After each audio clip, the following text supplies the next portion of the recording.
Hola, muy buenas tardes. Bienvenidos y bienvenidas a su espacio de Aprendo, Muévete y Aprendo en Casa. Mi nombre es Jimmy Rojas Quiroz, soy el director de carrera de Educación Física de la Universidad Florencio del Castillo.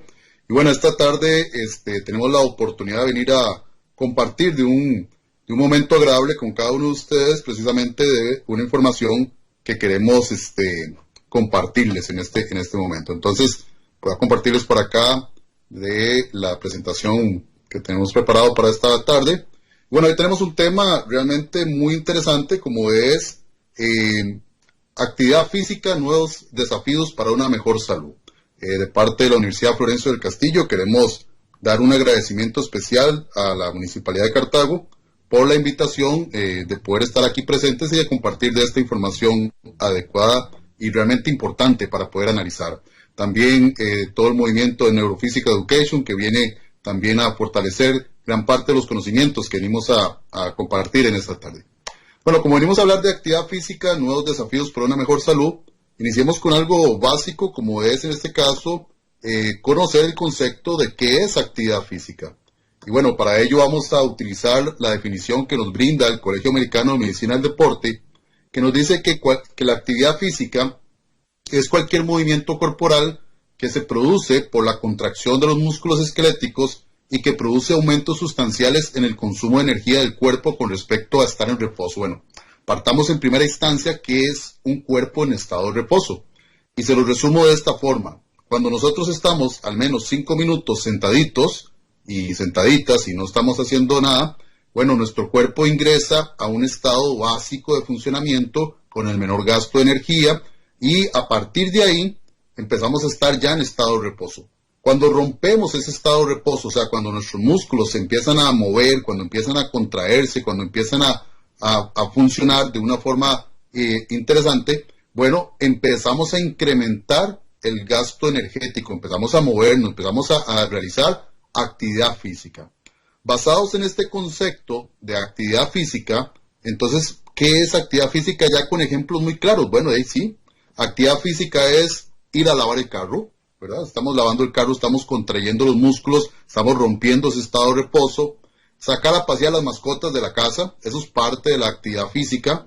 Cuando te corresponde ir al trabajo y trabajas en un edificio y tienes que subir las gradas del edificio, bueno, eso es parte también de la actividad física. Cuando te trasladas, por ejemplo, a tu centro de trabajo a través de la bicicleta o vas al supermercado o vas a hacer un pequeño mandado, como decimos popularmente en Costa Rica, bueno, eso es actividad física, ya sea caminando, ya sea en bicicleta.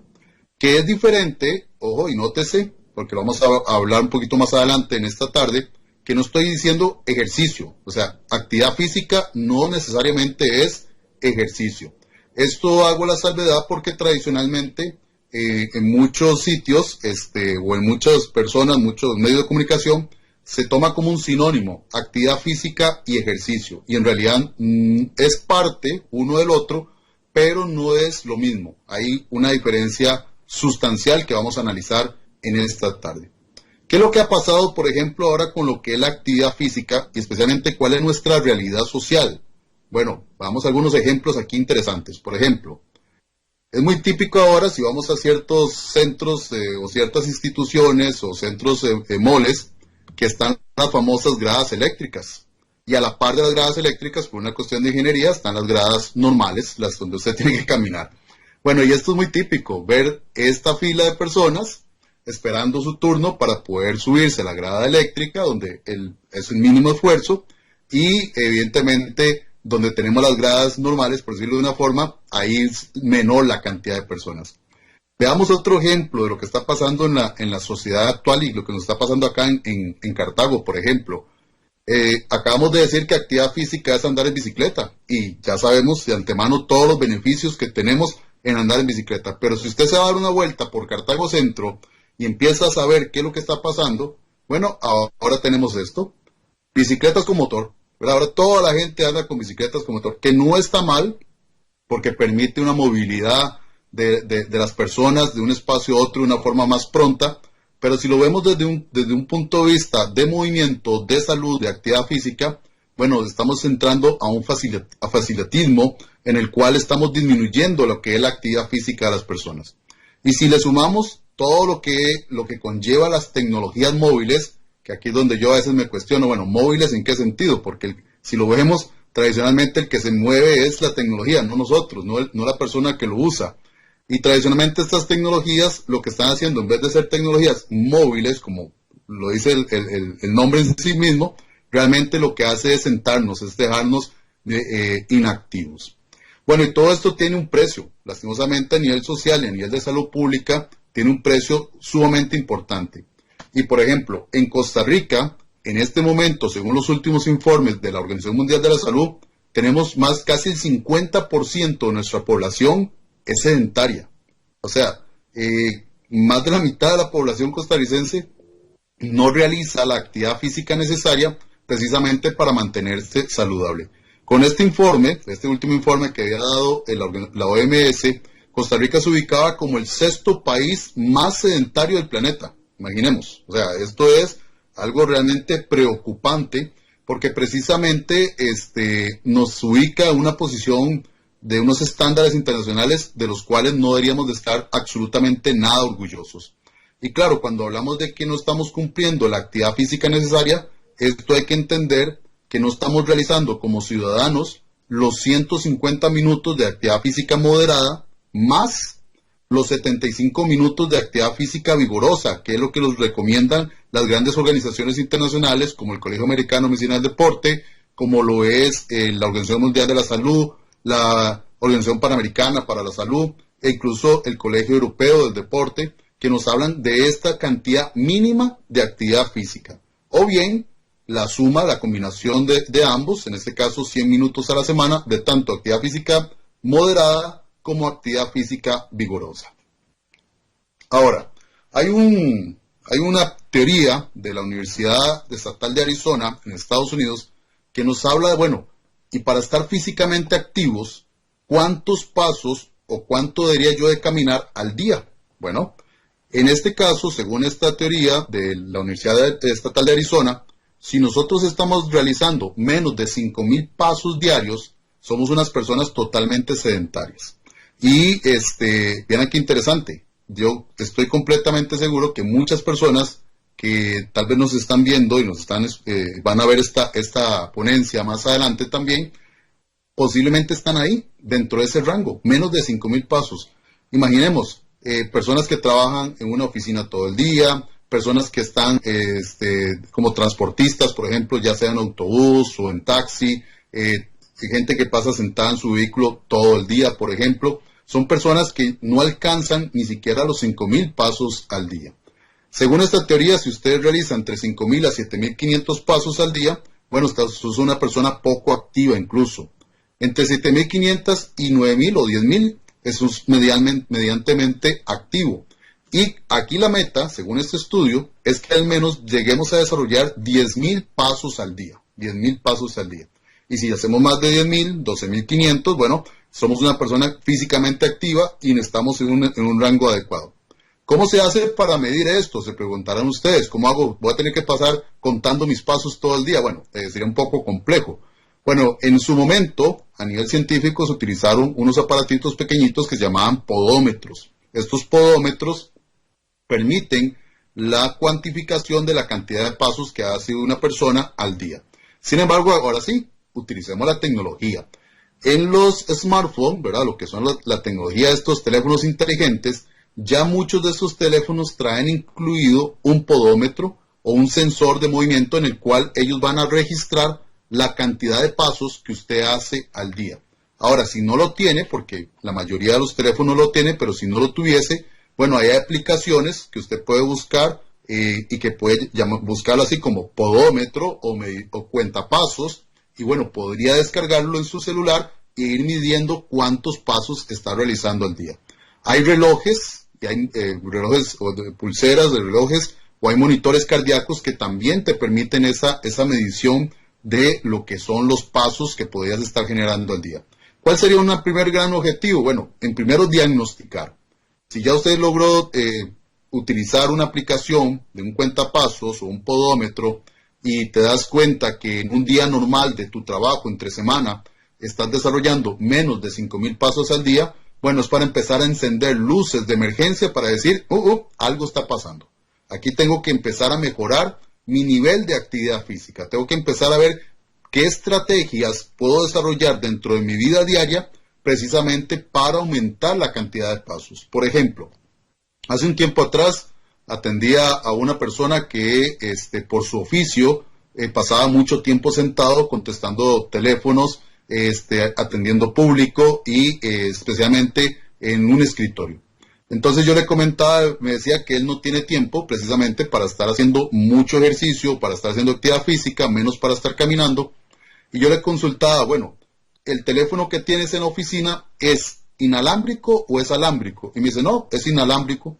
Entonces yo le consultaba, bueno, ¿cuánto tiempo pasas hablando por teléfono con un cliente, con una persona en la atención al público? Y me indicaba que era muy relativo, pero que a veces inclusive había conversaciones que podían tornarse hasta de 1 hora completa. Entonces yo le decía, bueno, esa es la hora que tienes que caminar. Durante esa hora que estás en la oficina, que estás atendiendo al cliente a través del teléfono inalámbrico, bueno, vas a tener que caminar en tus 3 metros cuadrados, en tus 4 metros cuadrados que tiene tu oficina. Es una forma también de mantenernos. No es lo mismo estar 1 hora sentado, dialogando por teléfono, atendiendo al cliente, que estar 1 hora caminando. Y luego esto también tiene implicaciones a nivel cognitivo, porque si usted se está trasladando, cuando estás atendiendo al cliente, cuando estás hablando por teléfono, estás oxigenando tu cerebro. Y esto permite también un mejor procesamiento de la información y permite también que la persona pueda tomar mejores decisiones. Pero bueno, ya aquí tenemos una primera meta, es medir cuántos pasos estás haciendo al día para saber cómo está tu nivel de actividad física. Este es un estudio que traigo a cotación aquí muy interesante de este doctor, el doctor Blair, que publicó allá en el año 2009 en un journal, una revista científica de medicina del deporte, los factores atribuibles a todas las causas de mortalidad. O sea, él se preguntaba, la gente se está muriendo de infartos, se está muriendo de cáncer, se está muriendo de diabetes. Bueno, ¿cuáles son los factores que están llevando a las personas a ese tipo de enfermedades y ese tipo de muertes? Bueno, vean qué interesante. La primera causa o el primer factor atribuible es precisamente los bajos niveles de actividad física. O sea, cuando las personas no se mueven, lo que llamamos el sedentarismo es precisamente lo que más está afectando a las personas y que es una causa principal que los está llevando a otras patologías y precisamente a causas de mortalidad. Y vean otro dato que para mí es impactante. Tradicionalmente relacionamos mucho la obesidad con infartos, relacionamos mucho la obesidad con personas enfermas y vean qué interesante. La obesidad sí es un factor atribuible a causas de mortalidad, pero tiene menos peso que lo que tiene, por ejemplo, el no moverse. Entonces esto nos lleva a un escenario muy interesante. Tengo acá a mi lado izquierdo a una señora con evidente sobrepeso y obesidad que está caminando y tengo una chica delgadita, pero ella posiblemente dice, bueno, como diríamos popularmente, ¿para qué voy a hacer ejercicios si estoy delgada? ¿Verdad? Porque así hemos escuchado a gente en la familia. No, yo no hago ejercicios porque no, me desaparezco si hago ejercicio, no es que estoy muy delgado. Bueno, hay un cardiólogo muy reconocido en Estados Unidos, que es el doctor Barry Franklin, que él es cardiólogo y además trabaja con procesos de rehabilitación cardíaca allá en Michigan y es miembro honorario del Colegio Americano de Medicina del Deporte, que él, con base a todos los estudios en cardiología y todo lo que han hecho a nivel de rehabilitación cardíaca, a nivel de ejercicio, llega a expresar lo siguiente: es mejor una persona obesa físicamente activa que una persona delgada sedentaria. Y bueno, wow, si empezamos a profundizar un poco sobre ello, tiene mucha razón el doctor Barry Franklin. ¿En qué sentido? Una persona que está estéticamente y que vemos que tiene un sobrepeso y una obesidad muy evidente, bueno, cuando ella se está haciendo ejercicio está haciendo actividad física, está caminando, su sistema cardiovascular se está fortaleciendo, todo su sistema pulmonar se está fortaleciendo, sus músculos se están fortaleciendo. Tal vez socialmente y estéticamente diremos, ella está muy obesa y posiblemente está con algunas patologías. Pero ¿qué está pasando a nivel interno con la muchacha delgadita que no hace absolutamente nada, que está sedentaria? Bueno, tiene un sistema cardiovascular vago, un sistema cardiovascular que está entrando ya en estados de sedentarismo en el cual se está perjudicando cada día que pasa, se está perjudicando porque va disminuyendo sus capacidades funcionales y posiblemente por la edad en esos momentos no lo resienta, pero conforme va avanzando en el tiempo, sabemos que nos vamos envejeciendo poco a poco, bueno, podría tener mayores consecuencias. Aquí el asunto, y es algo preocupante, es la combinación de ambos, ¿verdad? Donde combinamos ahora sí la obesidad y combinamos lo que es el sedentarismo, la falta de actividad física. Eso, literalmente, eso es una bomba. Entonces, a partir de ese momento, ya tenemos grandes repercusiones negativas precisamente a la salud, tanto personal como a la salud pública. Y bueno, entonces aquí llegamos a un punto también de análisis. ¿Qué está pasando con la sociedad? Si ustedes analizan una fotografía del Parque Central de Cartago de los años de 1960, por ejemplo, y usted analiza a las personas que pasaban por ese parque, y usted se va hoy al Parque Central de Cartago a ver cómo está la contextura física de nuestros ciudadanos, es notable la diferencia a nivel de contextura, a nivel de lo que es sobrepeso y obesidad. Y para dar algunos datos interesantes acá, en el 2016 se hizo un censo nacional escolar con respecto a peso y talla, y se encontró que la población entre 6 a 12 años, en ese momento, en el 2016, el 34% de los niños entre 6 y niños y niñas entre 6 y 12 años tienen sobrepeso y tienen obesidad. O sea, es un dato muy preocupante. Y si vemos también lo que ha pasado a nivel histórico, por ejemplo, en el 1996 se hace esta medición obteniendo un 14.6% de los niños entre 6 a 12 años con sobrepeso y obesidad. En el 2002 aumentó al 20.6%, en el 2008 21.4% y en el 2016 a un 34%. O sea que 4 de cada 10 niños tiene sobrepeso y obesidad en nuestros centros educativos. En el 2016 esto representaba que casi 120,000 niños o 120,000 escolares en Costa Rica tienen sobrepeso y obesidad. Un dato acá interesante a analizar es, si ustedes denotan, desde 1996 al 2016 hay 20 años. Y si ustedes denotan, hay un incremento de un 20% de la población infantil con sobrepeso y obesidad. O sea, estamos creciendo en Costa Rica en sobrepeso y obesidad un 1% al año.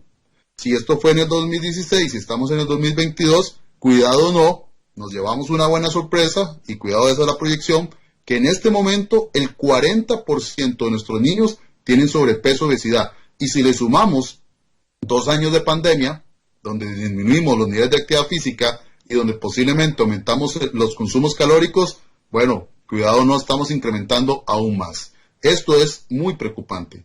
¿Qué pasa por provincias? Si veamos Cartago, que es en este caso el dato que nos queremos representar un poco más.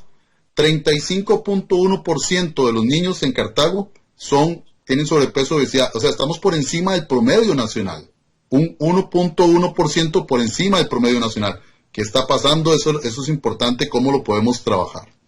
Bueno, y los adultos tampoco podemos celebrar y decir que eso es un problema solo de los niños. No. En un estudio que realizó Jiménez en el 2019 en la Universidad de Costa Rica, encontró que 2 de cada 3 adultos en Costa Rica sufren de sobrepeso y obesidad. Y en aquel momento, en el 2019, éramos el 6º lugar a nivel de América Latina con mayor porcentaje de adultos obesos.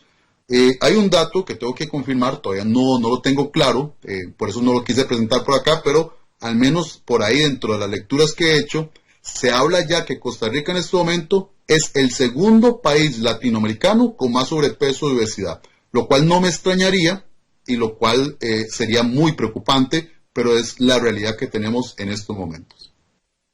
Ahora hice un pequeño sondeo así rápido, muy rápido, esto es algo muy rápido, no es tan oficial, pero bueno, dije, ¿qué pasa desde la Basílica de Los Ángeles hasta allá por la autopista, allá por donde está el mall de Paseo Metrópoli?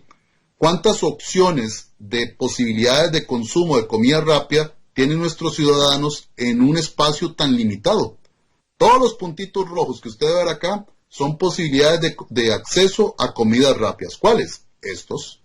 Todos esos puntitos rojos son locales, restaurantes o sodas que llamamos tradicionalmente con posibilidades de consumo de comida rápida. No estoy diciendo que ellos sean el problema, no, jamás.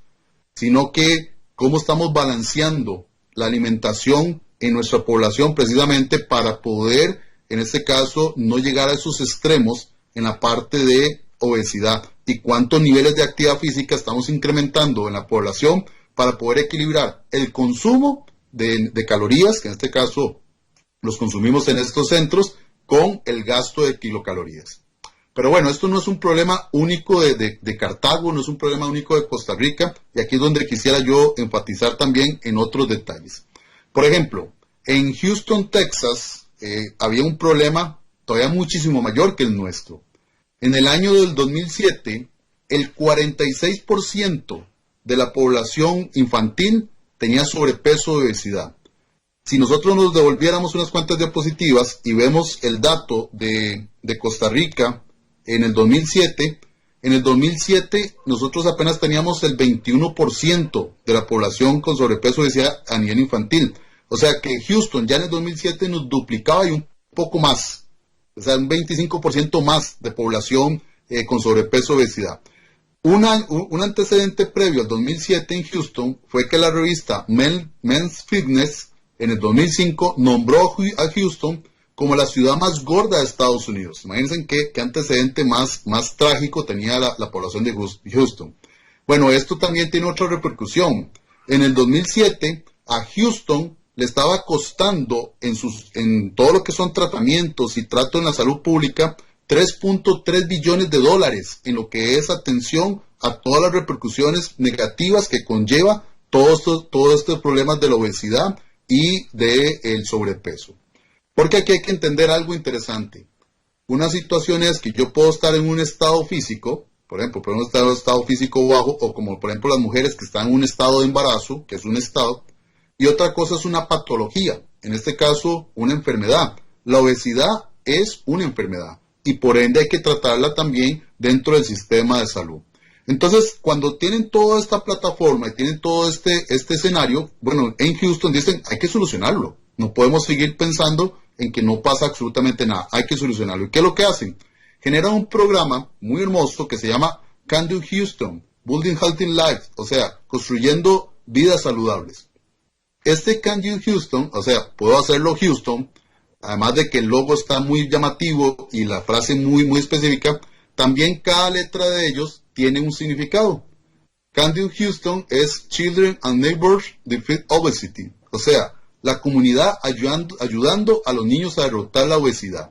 Entonces es un programa Estado que dice, bueno, vamos a empezar a trabajar con ese problema que tenemos. Entonces empiezan a generar una serie de iniciativas de políticas sociales precisamente para trabajarlo, sobre 3 grandes líneas. La primera es Healthy Corner Store, o sea, es en las tiendas donde va la persona, lo que diríamos nosotros aquí, los supermercados, la pulpería, utilizan ciertos espacios estratégicos para empezar a promocionar el consumo de alimentos saludables y además de poder generarles o poder agregar dentro de la variedad de productos que puede consumir el cliente, productos saludables. Más adelante inclusive se unen a un programa que se llama Nutri-Score. El Nutri-Score lo que hacen es que en donde están los productos, clasifican a los productos por colores y por letras. Si un producto tiene el color verde oscuro, la letra A, significa que es un producto de bajo contenido calórico. A diferencia de la letra E, y ven que tiene un color más llamativo, es porque eso le está diciendo al cliente que eso tiene un alto contenido calórico. Bueno, eso es una estrategia, una de las iniciativas que ellos empezaron a implementar allá en Houston. Segundo, otra línea de acción, let's move, vamos a movernos. Bueno, empezaron primero haciendo en los distritos de Houston todos los programas de movimiento, todo lo que hemos visto también nosotros que hacemos acá en Costa Rica, programas de movimiento. Pero como también el gran problema era los niños, empezaron a trabajar directamente con los niños y empezaron a hacer programas específicos en las escuelas. ¿Cómo qué? Cosas tan sencillas, por ejemplo, como que en Estados Unidos la mayor cantidad de niños llegan a las instituciones a través del bus que los lleva y los frenaba, o sea, que se estacionaba al frente de la escuela. Bueno, lo que hicieron fue que de una forma obligatoria los choferes de autobús que transportaban a los niños tenían que dejarlos 200 o 300 metros antes de la institución. Y a través de una situación ya programada, bueno, los niños tenían que caminar esos 300 metros hacia la institución. Y además habían programas específicos de educación alimenticia y de educación física dentro de las instituciones, precisamente para mejorar todo lo que es ese gran problema. Y una tercera línea de acción muy importante dentro de Can Do Houston era la capacitación en liderazgo comunitario. O sea, era formar líderes, promotores de la salud dentro de la misma comunidad que fueran a promocionar la salud y la actividad física y la buena alimentación dentro de sus mismas comunidades. Y así fueron poco a poco mejorando gran parte y han venido mejorando gran parte de lo que es su problemática inicial. Otro ejemplo de este tipo de programas, en Sao Paulo, Brasil. Hay un antecedente muy importante en Sao Paulo. En el año 1996, vean qué relevante es este dato, el sedentarismo era el 60% los hombres y el 80% las mujeres. Imagínense, nosotros estamos aquí sufriendo porque tenemos casi 50% y ya en Sao Paulo en el 96 era casi un 70% en promedio. En 1997 se registró que apenas el 13% de la población practicaba al menos 30 minutos de actividad física en el tiempo libre. Entonces, con base a todo esto y toda la problemática de salud pública que estaban teniendo, ellos crearon un programa que se llama Agita Sao Paulo, o sea, Muévete Sao Paulo. Y era actividad física de salud, acumule por lo menos 30 minutos de actividad física todos los días. Y a partir de una serie de acciones, por ejemplo, acciones un poco más populares, por ejemplo, hacían recorridos de caminatas donde celebraban el Día Mundial de la Actividad Física. Por ejemplo, ahorita que estamos en Costa Rica, en todo lo que es el marco de la celebración del Día Nacional del Deporte, bueno, se hacen actividades extraordinarias, pero también hacían este tipo de publicidad o mercadeo. Esto es el Agitod es el movimiento en el cual, por ejemplo, le decían a las personas, usted tiene que tomarse, por decirlo así, este jarabe, pero para que dé resultado ese jarabe, para poder mejorar, para poder disminuir el peso corporal, tenés que moverte 30 minutos antes de tomártelo. ¿Verdad? Es una forma, una estrategia. Pero hacían mucho énfasis precisamente a el mejoramiento de la actividad física en la vida diaria. O sea, actividad física cuando estoy barriendo, actividad física en la escuela, actividad física en mi trabajo, y es un programa integral en ese sentido. Otro ejemplo, y creo que tal vez muchos lo conocen, es el famoso Let's Move en Estados Unidos, que fue promovido por la primera dama en su momento de Norteamérica, la esposa de Obama. Y Let's Move también enfatizó mucho a lo que era activación a nivel de las escuelas. Claro, tenía una connotación muy interesante. Era ver al presidente de los Estados Unidos precisamente integrado dentro de los programas de sensibilización de movimiento. Es una pareja, ellos se mueven, tienen son muy deportivos, entonces muy deportistas, entonces también efectivamente ahí se fueron integrando. Vámonos un poquito más al norte, aquí vamos viendo algunos ejemplos. En Canadá está el Canadian Sport for Life, o sea, deporte para la vida, y ellos vienen a hacer un sistema muy interesante a nivel de lo que es el área de recreación, el área de actividad física y el área deportiva. Primero, quebrantan, por decirlo así, una pirámide deportiva que es muy utilizada a nivel mundial, que es la pirámide del desarrollo deportivo. Esta pirámide de desarrollo deportivo, ¿qué nos invita? Que en Costa Rica la hemos utilizado. Bueno, formar muchos programas deportivos acá en la base, luego conforme se va especializando el deportista va a ir creciendo hasta llegar a alto rendimiento. ¿Cuál es el coste social de esta pirámide?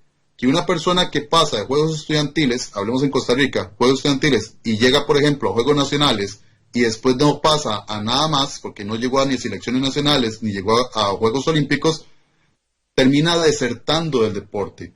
Y muchas de esas personas que terminan desertando del deporte, no hay programas sociales que los reciben, que los capturen, entonces terminan convirtiéndose en personas sedentarias. Canadian Sport for Life elimina la pirámide deportiva y más bien trabajan con un rectángulo que es, a final de cuentas, el modelo que ellos tienen. Este rectángulo lo que busca es actividad para la vida, o sea, estarse moviendo el resto de la vida. Y que sí, que va a haber un grupo de personas, un grupo poblacional, que siempre es una minoría, que se va a dedicar al entrenamiento deportivo, sí, genial, pero sin tener ese aislamiento con la parte recreativa, porque si una persona que estaba entrenando a nivel base ya no prosigue, bueno, lo va a capturar la competencia para la vida y después el entrenamiento para la vida. Entonces al final son personas que se mantienen activas todo el tiempo. Se basa en 3 grandes áreas. Uno es lo que llamamos la alfabetización física, así como cuando la gente aprende a escribir en la escuela, ¿verdad? Hay una alfabetización, pues en este caso se le enseña cómo tener una buena salud corporal a través del movimiento, lo que podríamos llamar los programas de educación física en las escuelas que tenemos nosotros.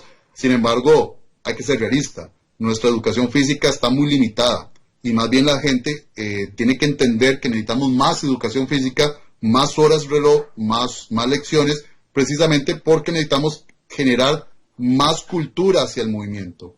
Luego están los otros 2 programas, que es la actividad para la vida y lo que es la excelencia, que ya incluye el deporte competitivo.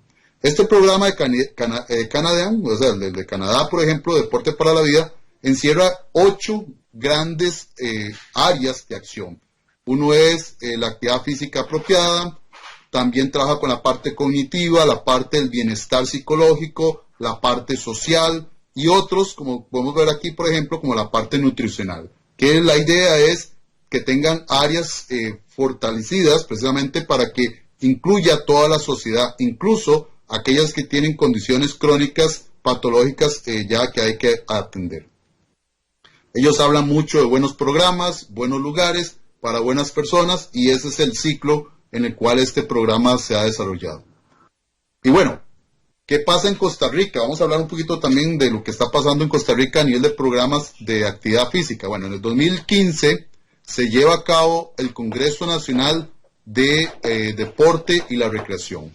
En este año que se desarrolla este congreso, se llega a una gran conclusión.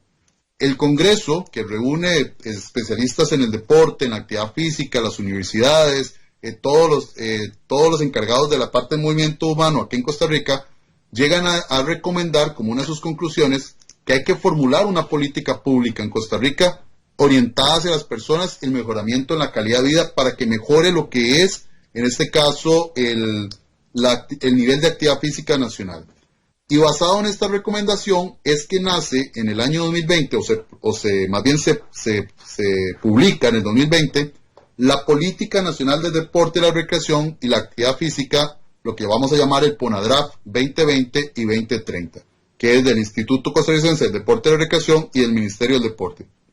Este PONADRAF nos invita a nosotros precisamente a 2 grandes ejes estratégicos. Uno es la recreación y la actividad física para una Costa Rica inclusiva, físicamente activa y saludable, y el deporte para una de Costa Rica inclusiva y competitiva. Nótese acá que estamos volviendo otra vez al concepto inicial de esta conferencia, actividad física. O sea, aquí no estamos hablando de ejercicio, y ahorita vamos a entender un poquito ahí la diferencia. Y bueno, y podríamos tener toda una conferencia completa para hablar de los beneficios que tiene la actividad física, que están totalmente registrados. ¿Como cuáles? Bueno, podemos aumentar nuestro bienestar psicológico, y estoy hablando de actividad física, recuerden, no estoy hablando de ejercicio, no estoy hablando de los beneficios de ir a 1 hora al gimnasio, no, estoy hablando de ponerse a limpiar las ventanas de la casa, de lavar el carro, de limpiar la casa con palo piso, de ir al supermercado caminando y traerse las bolsas caminando. Estos son beneficios únicos, exclusivos de la actividad física. Mejora el bienestar psicológico, mejora la salud subjetiva, mejora el estado de ánimo, mejora la emotividad, la autoestima, nos mejora el afrontamiento del estrés en un momento histórico donde necesitamos mejorar los afrontamientos del estrés para no disminuir lo que es nuestro sistema inmunológico. Nos da una mejor sensación de vigor, nos da una variabilidad de beneficios físicos, mayor fuerza, mejor capacidad cardiorrespiratoria, en fin. Y también nos ayuda, y está comprobado científicamente, disminuye la depresión clínica, por ejemplo, disminuye los niveles de ansiedad, tan propios ahora para una sociedad donde ha elevado los niveles de ansiedad a nivel poblacional, disminuye las sensaciones de fatiga, disminuye las probabilidades inclusive de contraer enfermedades crónicas degenerativas, disminuye la mortalidad. Vean todos los beneficios que tiene solo el hecho de moverse, solo el hecho de no subir por esas gradas eléctricas, sino subir por las gradas normales. no de ponerle un motor a la bicicleta, sino de irme yo en bicicleta y hacer la fuerza, de estacionar el carro no al frente de la entrada principal del mall, sino dejarlo a unos 200 metros antes o dejarlo unos 20, 30 metros antes. Ya estos son beneficios. Ahora, yo les dije a ustedes que no era ejercicio físico. ¿Por qué? Porque vamos a ver un poco también el concepto de ejercicio físico. El ejercicio físico es la aplicación de la actividad física, ojo, la aplicación de la actividad física bajo 4 elementos interesantes. 1, se planifica el ejercicio, es repetitivo, se dosifica y tiene un objetivo. Eso es sumamente importante. Es como cuando ustedes en enero llegan y dicen, mira, comí mucho en diciembre. Entonces, ¿qué pasa? Mi objetivo es ponerme a hacer ejercicio. ¿Para qué? Para disminuir voy a decirlo coloquialmente, para disminuir la pancilla, ¿verdad? Que se acumuló de diciembre, para hacer un mejor físico, etcétera, etcétera. Entonces se planifica, se repite, se dosifica y tiene un objetivo. Entonces, a gran escala, este gran círculo celeste que ustedes ven por acá, o el color que les está saliendo en pantalla, esto es nuestra actividad física al día. O sea, la gran cantidad de actividad física que tenemos el potencial de hacer durante el día. Y este azulito es esa hora o ese ratito que estamos dedicándole al ejercicio físico. Ven entonces que el ejercicio físico es una pequeña parte de todo el día que incluye la actividad física. Podemos hacer más horas de actividad física que ejercicio físico. Y yo les pregunto y se los dejo ahí, como dicen popularmente, picando la bola para su análisis. ¿Será suficiente 1 hora de ejercicio al día? Si soy una persona que hago trabajos completamente sedentarios, si hago trabajos que no implican movimiento, ¿me puedo conformar solo con hacer ejercicio 1 hora al día para estar saludable? No sé. Ahí donde yo quisiera que ustedes dejarlos reflexionar realmente cuál sería la respuesta idónea con respecto a ello. Y bueno, ejercicio, ahora sí, ya sabemos que el ejercicio es una situación más controlada, que el ejercicio es más dosificado, es repetitivo, tiene objetivos específicos, lo puedo hacer en centros de acondicionamiento físico o lo puedo hacer al aire libre. Y bueno, uno como educador físico y como entrenador deportivo ha escuchado siempre este tipo de excusas, diría uno. No tengo tiempo. Excusa número 1, no tengo tiempo. No, profe, yo no tengo tiempo para hacer ejercicios. Bueno, es posible. Pero ¿por qué no tenés tiempo? El tiempo hay que acomodarlo. Es una cuestión de organización. Número 2, no tengo dinero. Sí, yo sé que es muy bonito ir a estos centros de entrenamiento físico. No dudo que si usted invierte en esto, está invirtiendo en salud. Pero también hay que entender que no necesariamente, si no tengo dinero, hay otras opciones también. Inclusive opciones hasta gratuitas. No soy muy habilidoso o habilidosa, o sea, es que eso me cuesta mucho, entonces yo no soy como muy diestro para la parte del ejercicio. Tengamos claro algo, no le estamos pidiendo al ciudadano común una medalla olímpica. Lo que le estamos pidiendo es que se mueva, que haga ejercicio, que haga actividad física para que mejore su propia salud. Entonces no importa si te equivocas, no importa si haces las cosas de una forma tal vez no tan adecuada. Eso no interesa. Lo que interesa es que realmente participes y que puedas incluirte dentro de un sistema de ejercicio o de actividad física. Qué vergüenza ir, diría tal vez una persona, y lo pongo de esta forma, tal vez porque su autoconcepto, su autoestima, por su estética, no es que, y voy a poner así un ejemplo, no es que ahí en ese gimnasio que van, la gente es muy bonita y tiene unos cuerpazos y yo no. Bueno, en esto hay que empezar a quitar todo ese tipo de paradigmas sociales, de esquemas sociales, precisamente porque uno tiene que ir a hacer ejercicio por uno mismo, en primera instancia, no por los demás, no por agradar a los demás, no por uno mismo. Y que los demás, por sí, los demás van a estar en lo suyo, entonces no es una situación de qué vergüenza ir. Otro detalle, tratemos en la mayoría de saber y entender que el ejercicio, a diferencia de la actividad física, tiene que ser controlada. ¿En qué sentido? Ojalá controlada por un profesional, donde va a controlar la frecuencia, la intensidad del ejercicio, el tiempo, el tipo de ejercicio que estamos desarrollando. Y para eso los profesionales se encargan de todo esto. Hablan de cargas de entrenamiento, de estímulos, de la intensidad del estímulo, el volumen, la frecuencia, elementos que no voy a entrar en detalle porque esto ya es una clase de fisiología del ejercicio dado a los profesionales para que ellos sepan trabajar con cada uno de ustedes en el gimnasio, en la cancha, en todos los centros de entrenamiento físico. Ahora, algunas recomendaciones previas si usted quiere iniciar a realizar ejercicio, porque entonces ya aquí empezamos a mover un poco y a zarandear un poco los esquemas de cada uno de ustedes, esquemas de vida. Entonces más de uno se estará preguntando, mira, yo hago poca actividad física y además no hago ejercicio. Entonces, lo que está diciendo el profe me está dando una pequeña cachetada y me está diciendo, póngase a hacer algo. Si queremos mejorar nuestra salud, antes de empezar a iniciar a realizar ejercicio, y es cierto, mucha gente dice, antes de hacer el ejercicio, hágase un examen médico. Yo lo pongo en tela de duda, no porque se haga un examen médico, sino porque cuántas personas realmente se hacen o tienen el potencial de hacerse un examen médico. Bueno, no le estoy diciendo que no lo hagan, pero también hay que entender que mucha gente no lo hace, y esa es la realidad nuestra, mucha gente no lo hace. Pero bueno, antes de iniciar a realizar ejercicio, ¿qué te recomiendo? Número 1, incremente sus niveles de actividad física. O sea, si usted, además de no hacer ejercicio, es 100% sedentario, recuerden, 1 hora de ejercicio bastará. No, posiblemente no. Entonces empecemos a aumentar los niveles de actividad física, empecemos a aumentar esas caminatas, dejemos de llevar, y qué feo lo que voy a decir, porque yo sé que las personas que tienen el lavacar es su trabajito y todo, pero la vemos que sea una quincena nosotros, la otra quincena los lavacar. O sea, ese lavar el carro, o ese limpiar la casa, o ese limpiar ventanas, también nos va a ayudar al mejoramiento de la salud. Otro elemento importante, disminuye el consumo de calorías.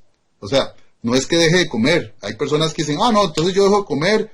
No, también, si quieres hacer una dieta balanceada, están los colegas en nutrición que te pueden asesorar en esa línea. Pero usted empieza a disminuir el consumo de calorías. ¿Cómo qué? Bueno, empiece no a consumir gaseosas. Ya, si a usted le gusta el postrecito, aquel chocolate después de comer, bueno, nada más elimine ese chocolate y siga con su comida normal. Es empezar a hacer pequeños cambios precisamente para el mejoramiento. Otro elemento importante, la sociedad nos ha vendido, porque así es, nos ha vendido, de que el ejercicio es estética. Entonces, si yo hago ejercicio, tengo que verme, disculpen la palabra, tengo que verme bien sexy, ¿verdad? Bien guapo, bien guapa, y todo es estética, todo entra por la vista. Yo, por favor, les estoy recomendando, no haga ejercicio por la estética. Y les doy esta frasecita, que lo estético sea tu consecuencia, no tu objetivo. Porque se ha comprobado, y esto no lo dice Jimmy Rojas, lo dicen los estudios científicos, la mayor cantidad de deserción de los programas de ejercicio en los gimnasios y en los centros de entrenamiento físico es porque la mayoría de personas se metieron a esos programas de ejercicio para mejorar su físico, su estética. Lo que pasa es que el mejoramiento de la estética no es rápido. O sea, no es una situación de 1, 2 meses, 3 meses, no. Conlleva tiempo, continuidad, incluso años, para poder llegar a alcanzar ciertos niveles ya de estética corporal. Pero sí hay objetivos que son más mediáticos, que son más saludables y que además nos pueden fortalecer a nosotros lo que estamos haciendo, que son los mejoramientos de nuestros órganos internos. Mejor capacidad cardiorrespiratoria, mayor cantidad de energía, ya me siento mejor motivacionalmente. Y aquí hago un llamado a todos los colegas que trabajan en gimnasios, por ejemplo. Demostrémosles a las personas los grandes beneficios fisiológicos que tienen en menos de un mes. Es que el problema es que todos lo resumimos a cuánto pesa, si tiene más grasa, si tiene menos grasa, si tiene más músculo, tiene menos músculo. Estética. No. Enseñémosle, hagamos pruebas físicas cardiovasculares para que la persona diga, mira, antes yo caminaba 10 metros y me estaba ahogando, ahora corro 1 kilómetro. ¿Por qué? Porque tu sistema cardiovascular está sano. Demostrémosle si hay capacidades con estudios microbiológicos y veamos el perfil de lípidos completo y veamos los niveles de colesterol, cómo están hoy, cómo están dentro de 5 meses. Por ejemplo, que esas son cosas que no se ven, tal vez estéticamente, no se ven en un espejo, pero sí lo podemos medir y le podemos demostrar al cliente, a la persona, que eso es lo que en principio debería ser más importante. Inclusive estos mismos estudios nos dicen que las personas que se integran a un programa de ejercicio para el mejoramiento de su salud, no de su estética, de su salud, son las personas que perduran en el ejercicio a lo largo del tiempo. Ahora, rápidamente para que ustedes sepan, bueno, hay principios básicos del entrenamiento y del ejercicio. Uno es el principio de individualidad. Ninguno de nosotros somos iguales. Ni siquiera entre gemelos idénticos son iguales. ¿Esto qué quiero decir? Que si usted está en un programa de ejercicio y el entrenamiento suyo lo tienen 30 personas más, ahí hay un problema de fondo tremendo, pero tremendo. Porque ¿quién dice que esos 30 más usted son iguales? Cada uno tiene una historia clínica, cada uno tiene una historia deportiva diferente, cada uno tiene lesiones deportivas, edades diferentes, estimulaciones diferentes. Entonces, ¿qué pasa? Cuando uno va a entrenar a alguien, y esto lo saben los colegas, uno tiene que entender de que nadie se puede entrenar igual que nadie, ni siquiera entre gemelos idénticos. El otro es el principio de la especificidad, o sea, usted va a lograr adaptaciones específicas según lo que esté haciendo. Si usted está nadando, usted va a ser un buen nadador. Si usted anda en bicicleta, va a ser una persona que va a andar bastantes kilómetros en bicicleta. Entonces, aquí mucho es qué es lo que estamos haciendo. Otro principio, qué duro, el principio del desuso. Si usted puede entrenar 10, 15, 20 años, pero usted dejó de hacerlo, todo lo que ganaste se va a ir perdiendo. Esto nos lleva entonces a una conclusión. El ejercicio y la actividad física es de por vida, es por toda la vida, tiene que ser un estilo de vida. El otro es el principio de la sobrecarga. ¿Esto qué significa? Nada más a gran escala, hay una historia en la antigua Grecia, donde Milón de Crotona, allá por el siglo VI a.C., cargaba un ternerito.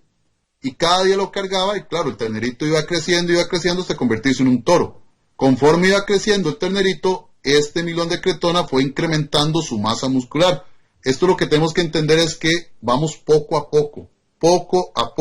No pretenda que en una semana va a alcanzar grandes beneficios o va a hacer grandes cosas en la parte de ejercicio. No, vamos poco a poco. ¿Cuánto dura un ternerito en crecer? 2, 3 años. Bueno, más o menos es el tiempo que usted tiene que entender que así es la calidad del ejercicio. Y podemos hablar de beneficios del ejercicio igual como de actividad física que están registrados en estudios científicos a montones, porque en realidad el ejercicio es, sin duda alguna, uno de los de las medicinas más baratas. Ahorita vamos a hablar un poquito sobre ello. Ahora, yo les hago esta pregunta. ¿Vas a iniciar a realizar ejercicio? Bueno, te recomiendo lo siguiente. 1. Inicia poco a poco. Lo que les acabo de decir, poco a poco. No por hacer más es mejor. Hay muchas personas que cometen el error, tienen 3, 4, 5 años de no hacer nada y en una semana pretenden hacer todo lo que no han hecho en los últimos años. No, eso es un error. Hay que ir poco a poco. Segundo, controle la intensidad del ejercicio. Hay una máxima de entrenamiento deportivo. A mayor intensidad, mayor riesgo de lesión. Y aquí donde pongo también en tela de sensibilización lo que está pasando, por ejemplo, con algo que se ha puesto muy de moda. Los famosos CrossFit, los entrenamientos Tabata, todo ese tipo de entrenamientos son basados en entrenamientos de alta intensidad. No todas las personas están diseñadas, por decirlo así, o están en ese momento físicamente preparadas para este tipo de entrenamiento. Tengan cuidado con eso, soliciten que les hagan los análisis respectivos previo precisamente para poder integrarse a un tipo de trabajo así. Algo importantísimo, realice aquello que disfrutas, ¿ok? El ejercicio tiene que ser emocionante. O sea, yo no puedo hacer algo que no disfrute, no, el ejercicio tiene que ser emocionante. Y en la medida de lo posible, acude a un profesional que te oriente. Algo importantísimo, el ejercicio no es solo salir a correr, no es porque me pongo un par de tenis y me voy a correr. El ejercicio es una ciencia completa, hay ciencia detrás de cada entrenamiento y un profesional en la materia es el que te puede orientar. Y que al final sea un estilo de vida, que sea un estilo de vida para toda la familia, para toda la vida, perdón. Ahora, como les decía a ustedes, el ejercicio es medicina. Y esto lo dice, por ejemplo, el Colegio Americano de Medicina del Deporte, y muchos de mis colegas saben que es así, el ejercicio es medicina. Y bueno, medicina ¿por qué? Porque tiene una influencia directa en todos los órganos y sistemas, por ejemplo, en el cerebro, tiene cambios morfológicos y funcionales que nos ayudan a un envejecimiento mejor, que nos ayudan a un mejoramiento del rendimiento físico. Por ejemplo, casos específicos. Los niños en las escuelas no deberían de estar quietos. Estas aulas tradicionales donde sentamos a los niños durante 4, 5, 6 horas, deberíamos de romper esos esquemas. Deberíamos de colocar a los chicos en ciertos momentos a mover. está más que comprobado, y aquí les puse dos pequeños estudios, está más que comprobado que cuando los niños se mueven, aprenden más y aprenden mejor. Otro elemento, cuando los niños hacen actividad física, tienen mejor salud cerebral, ¿verdad? Tienen una mejor condición física, tienen un mejor tamaño del cerebro y un mejor uso funcional del mismo. Y por ejemplo, algo que pasa, esto nos lo dice Michel Dusmergut, que es un neurocientífico francés, dice que cuando los adolescentes pasan mucho tiempo ante una pantalla por motivos recreativos, o sea, los famosos videojuegos, esto retrasa la maduración anatómica y funcional del cerebro. El cerebro madura aproximadamente entre los 24 y 25 años de edad, y borbandear en etapas juveniles con tantas pantallas, con tantos videojuegos, bueno, tiene una repercusión precisamente a nivel de la salud. Otro dato, esto lo doy nada más de una forma general, se ha descubierto que el cerebro genera nuevas células nerviosas, lo que llamamos neurogénesis, en un espacio pequeñito que se llama hipocampo. Este hipocampo que está aquí adentro, bueno, ¿para qué sirve el hipocampo? Sirve para la memoria a largo plazo. Entonces, si nosotros somos personas físicamente activas, somos personas que vamos a mejorar el nivel del hipocampo y además vamos a tener las posibilidades de disminuir enfermedades neurodegenerativas, enfermedades que puedan venir a repercutir después con problemas a nivel cognitivo, llámese a futuro, aunque todavía no está comprobado, por ejemplo, problemas de Alzheimer y otro tipo de enfermedades que podrían verse involucradas o relacionadas con pérdidas del volumen del hipocampo. Esto se ha comprobado tanto en jóvenes como en adultos mayores. Y bueno, aquí nada más quisiera hacer énfasis es que cuando nos movemos, nosotros estamos produciendo unas mioquinas. Esas mioquinas es una liberación de sustancias a nivel del músculo. Y entonces, cuando estas mioquinas son liberadas, va a traer una serie de beneficios muy importantes a nivel de diversos sistemas, como por ejemplo el cerebro. Y este es el hipocampo que les decía anteriormente, que se va a ver beneficiado precisamente con el ejercicio. Y estas son las mioquinas, no voy a entrar en detalle, pero estas mioquinas o esas miocinas que se producen por la contracción muscular cuando estamos haciendo ejercicio van a tener repercusiones importantes en cada uno de los órganos, de los sistemas, de la funcionalidad orgánica. Entonces, vamos, hay que movernos. El movernos nos va permitiendo tener una mejor salud. Y bueno, ya para ir finiquitando, ¿qué pasa con el COVID? También no podemos estar exentos de lo que ha venido pasando los últimos 2 años. ¿Cómo volver a realizar ejercicio después de infectarse de COVID o ahora con COVID? Bueno, las recomendaciones que nos da el Colegio Americano es, si usted tuvo COVID, bueno, no comenzar con la actividad física antes de los 7 días de los últimos síntomas, ¿verdad? Y si lo va a hacer, hágalo de una intensidad moderada. Consultarle al médico cuándo puede retomar la actividad.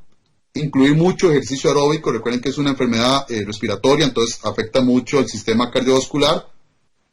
Podemos incluir entrenamientos de fuerza, de equilibrio, a una intensidad ligera y estar activos durante todo el día, o sea, mucha actividad física precisamente para poder contrarrestar todos los elementos que fueron negativos que se dieron, digamos, con el COVID.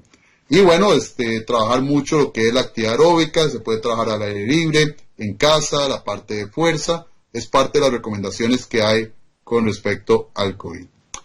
Bueno, conclusiones importantes de esta pequeña charlita es entender que, bueno, actividad física y ejercicio no es lo mismo, ¿verdad? Sabemos que no es lo mismo, ya vemos que son 2 cosas diferentes o complementarias, pero es más grande la actividad física, que deberíamos de incrementar primero la actividad física personal, después incluirnos en el ejercicio, que debemos de ser integrales en el sentido de que tenemos que trabajar también con la parte nutricional.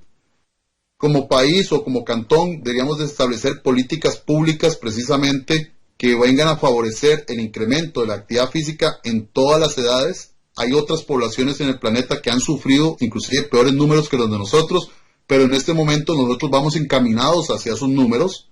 Bueno, ¿cómo podemos contrarrestar esto para que la salud personal y la salud pública mejore? Es parte fundamental. Y luego, si usted a nivel personal está escuchando esta conferencia y quiere integrarse a hacer ejercicio y tal vez uno de tus razonamientos es no tengo dinero para ir a un centro de entrenamiento físico, bueno, empiece en casa, o empiece en el parque, o empiece en una zona libre, en el sentido que empieza poco a poco, a intensidades bajas, busque cosas que les guste hacer y va a ir viendo como poco a poco su organismo le va dando respuestas muy positivas, adaptaciones muy positivas que le van a beneficiar a futuro. Y podemos mejorar no solo la salud física personal, sino la familiar, porque cuando usted hace ejercicio, y más si tiene niños en casa, ellos también van a integrarse. Vamos a ir fortaleciendo el núcleo familiar a nivel de ejercicio, de actividad física, de salud familiar y también la salud social. Les invito, para ir finiquitando también, les invito a visitar mi página web, Neurophysical Education. Me pueden encontrar en Instagram, en Facebook, en Telegram, en canal de YouTube, en Twitter como Jimmy Rojas Q. Ahí estoy para servirles en todo lo que ustedes deseen. Neurophysical Education es un movimiento altruista en el cual queremos compartir conocimiento, en este caso de la educación física y de los conocimientos desde la fisiología del ejercicio y la parte de la neurología. Y bueno, por ahí hemos estado invitados en escuelas, en colegios, podemos también ir a hacer actividades tanto recreativas, en fin, ahí podemos colaborarles en muchas otras cosas. Ahí está para que nos visiten la página web. Y bueno, muchas gracias, en realidad muy agradecido con la Municipalidad de Cartago, de parte de la Universidad Florencio del Castillo, también muy agradecidos por estos espacios que nos permiten a nosotros poder exponer un poco todo el conocimiento que podemos invitar y sensibilizar a la población precisamente para el mejoramiento de la salud pública, que es lo que a nosotros, a final de cuentas, nos gusta poder llevar a otros esta información para que precisamente otros también puedan nutrirse de esta información y puedan crecer. Entonces, realmente muy agradecido con cada uno de ustedes y esperando que haya sido realmente agradable. Y bueno, vamos a terminar acá con algunas consultas que hicieron ustedes en el chat. Y bueno, vamos a ir viendo por acá. Dice la primera consulta: ¿cree que el MED debe ampliar las horas de educación física? Esto es como una medida paliativa. Soy del concepto, y así lo he venido defendiendo en varios foros, la educación física debería ser el pilar de la educación costarricense. Y lo explico de esta forma. Lastimosamente, durante muchos años, la educación física se ha visto como una materia, en principio, una materia especial, y ahora es una materia complementaria. Ya le cambiaron el nombre, pero al final de cuentas es lo mismo. No es importante, no es tan relevante. Es más importante otras áreas académicas, como por ejemplo la matemática, las ciencias sociales, y no es que estas sean menos importantes que la educación física, las dos son importantes. Sin embargo, está más que demostrado, y podríamos entrar después en otra conferencia de esta magnitud, está más que demostrado que las personas físicamente activas tienen mejores capacidades cognitivas. Y si una persona, por ejemplo, a veces se está luchando porque hay chicos con déficits atencionales, hay chicos con hiperactividad, hay chicos que tienen problemas de aprendizaje, y las nuevas tendencias en procesos terapéuticos invita a mejorar los niveles de actividad física, a implementar movimiento. Si nosotros lográramos entender que la actividad física debería ser pilar dentro de nuestra vida, muchas cosas mejorarían. Podemos saber mucho de historia, mucho de matemáticas, pero si nuestra salud se deteriora, de nada sirvió. Entonces yo soy del concepto, y así lo he hecho ver en varios foros a nivel nacional, que es sumamente importante que la educación física tome una relevancia dentro del programa académico. No, dos lecciones a la semana no es suficiente. En este momento inclusive hay un dilema interesante, ustedes se dieron cuenta, muchos padres de familia en muchas instituciones están descontentos porque el horario es fuera de horario. Entonces, ¿qué pasa? Que están haciendo cartas, manifestaciones para que no den educación física. Un error. Por ejemplo, hay padres de familia que dice al chico que está en la escuela de fútbol: si sacas mal a la nota de matemáticas, no vas a la clase de fútbol el sábado. Eso es un error. ¿Por qué? Porque estos espacios recreativos hay que darle el valor científico que realmente compete. El valor científico es que los mejoramientos en las capacidades físicas tienen mejoramientos en las capacidades cognitivas, en la parte neurológica, por ejemplo. Entonces, más que una medida paliativa, ¿verdad? Ampliar las horas no debería ser una medida paliativa, debería ser una medida reformativa dentro de toda la estructura de lo que es el Ministerio de Educación Pública para mejorar los niveles de actividad física. Costa Rica, estamos atrás en años luz con respecto a esto. Chile tiene 4 sesiones a la semana de educación física. En Estados Unidos es todos los días. Educación física, deportes, clubes, y así hay otros países. Japón tiene siempre niveles de actividad física muy altos entre su población al inicio de todas las sesiones. Inclusive, se ha comprobado, por ejemplo, que las personas que hacen 15 minutos de caminata, ojo, solo 15 minutos de caminata, mejoran lo que es la irrigación sanguínea a nivel cerebral. Y el cerebro es un órgano que necesita mucha oxigenación para pensar mejor. Y hay un estudio de la Universidad de Illinois que un catedrático, no me acuerdo en este momento el nombre, puso a sus estudiantes a caminar 15 minutos antes de todas sus clases y fueron los que mejores promedios obtuvieron en sus clases. Entonces, más que una medida paliativa, debería ser una reforma. Bueno, nos dice, por ejemplo, por acá, ¿qué ejercicio recomienda para mi hijo de 4 años? Qué linda pregunta. Para 4 años hay que hacer de todo. O sea, es la etapa de experimentación más enriquecedora que podemos tener. La etapa de la niñez no es una etapa de especialización, es una etapa de donde tenemos que empezar a moverlos y darles muchas oportunidades. Entre más natural, mejor. Por ejemplo, que vayan a correr al parque, que si hay un árbol, enseñarles a trepar el árbol, a lanzar. Hay chicos que tienen que aprender a lanzar una piedra inclusive, a poner un objeto y tratar de lanzar para llegarse a un objeto. Todos ese tipo de experiencias son enriquecedoras precisamente para un mejor neurodesarrollo y para un desarrollo físico funcional adecuado. Por ejemplo, yo trabajo en una institución de primaria, también como educador físico, y yo me encuentro chicos de 9 años, por ejemplo, haciendo acciones motrices de lo que tuvieron que haber hecho a los 4 años. O sea, que tienen un retraso en el neurodesarrollo de 5 años. ¿Y a qué obedece eso? Precisamente a que no hubo estimulación. Los últimos 5 años han estado frente al televisor, con un teléfono en la mano y no se mueva, quédese quietito. Y no, más bien tenemos que tratar de nosotros como adultos ofrecerle todas las potencialidades y todas las posibilidades con respecto a lo que es movimiento. Entre más se mueva, mejor. Entre más se mueva, mejor. Entre más corra, salte, lo integremos a un programa de no entrenamiento. Estas edades no se entrena, se juega. Eso es mucho jugar. Ustedes como padres de familia, jugar con ellos, jugar escondido, jugar la anda, lo que siempre jugábamos nosotros. Acuérdense nosotros los que estamos más viejillos, que eso es lo que hacíamos nosotros como chicos. Jugar la anda, escondido. Nosotros no estábamos en un gimnasio o metidos en un centro de eventos físicos. No, estábamos jugando. Y eso es lo que necesitamos hacer a estas edades. La tercera dice, es una persona sedentaria. ¿Cuánto tiempo se debe entrenar para subir el chirripó y qué ejercicio recomienda? Aquí lo primero sería el diagnóstico. ¿Cómo está esa persona? Porque dependiendo de sus capacidades funcionales, así uno va estableciendo metas a corto, mediano y largo plazo. Si vas a ir al chirripó, lo primero es empezar a caminar. Es lo primero, empezar a caminar porque hay que caminar. Creo que son 2 días, 3 días que estás por allá y tenés que subir y luego empezar a subir inclusive pequeñas cúspides, ¿verdad? Ir a pequeñas montañas porque también hay otro elemento, la altura.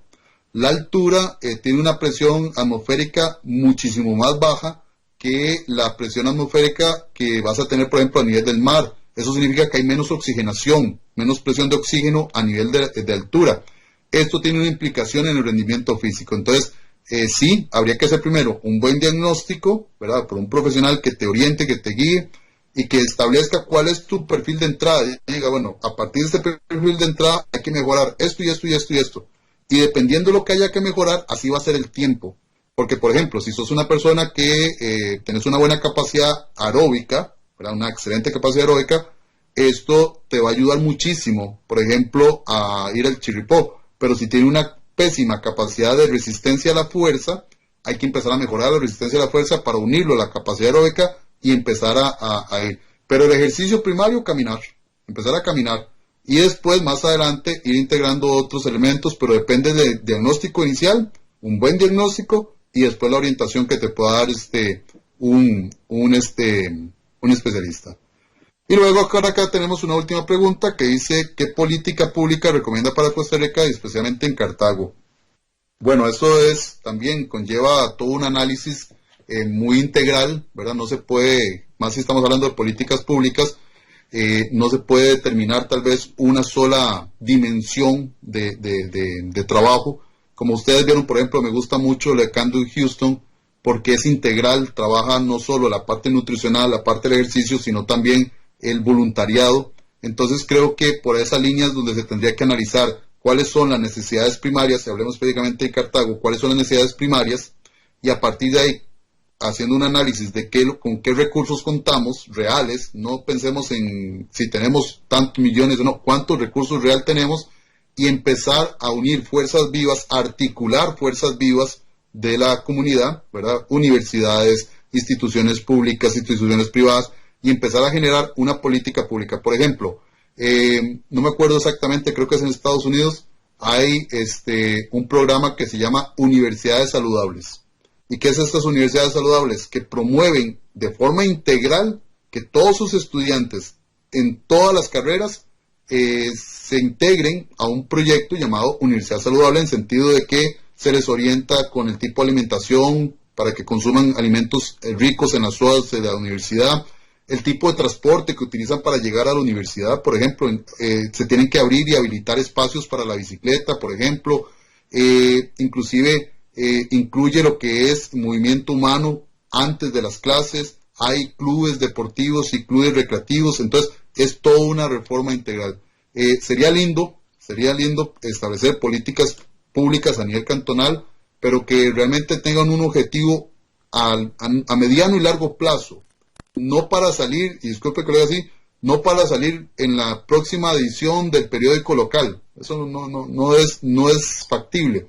La idea es que realmente lo que se esté haciendo tenga ganancias a futuro, ¿verdad? Y que esas ganancias a futuro sea el mejoramiento de la salud pública. Repito, 35% de nuestros niños en el 2016, un 1% por encima del promedio nacional.